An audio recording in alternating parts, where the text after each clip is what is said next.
Dans cette école transformée en centre de vote aux Parcelles Assainies, en périphérie de Dakar, ce n'est pas la foule des grands jours.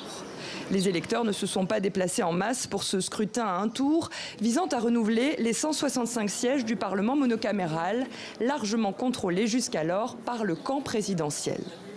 Des électeurs surtout préoccupés par la cherté de la vie, alors que les prix ont augmenté de plus de 8% en un an, selon l'Agence nationale de la statistique et de la démographie. Le panier de la ménagère est assez cher, et puis à ces temps qui courent, on ne peut même plus avoir les 3 repas. Il y a des familles, s'ils mangent le matin, le soir, c'est de la bouillie. L'urgence pour nous, c'est la santé, la scolarité, la cherté de la vie, les denrées de première nécessité. Donc on est étouffé, quoi, on s'étouffe. Donc là, il faudrait que ça change et que ça bouge un peu.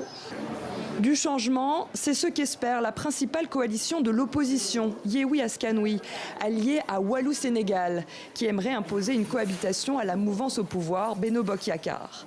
Elle a fait de ces élections un combat préliminaire pour écarter tout 3e mandat de Macky Sall. Ce scrutin est le dernier avant la présidentielle de 2024 et il se déroule dans un climat politique délétère et très polarisé. Si par exemple il gagne les élections Macky Sall, il va demander un 3e mandat. Et s'il demande un 3e mandat, nous n'allons pas l'accepter. Alors après, qu'est-ce qui va se passer? Ce sont nos enfants qui vont mourir. Souhaitons que Macky Sall ait la majorité au Parlement, parce que c'est un leader qui n'est pas du tout agressif. C'est un homme de paix en quelque sorte. À l'issue de ces élections, le président Macky Sall devrait nommer un Premier ministre au sein de la formation victorieuse. Un poste qu'il avait supprimé en 2019 au début de son second mandat, puis rétabli en décembre 2021.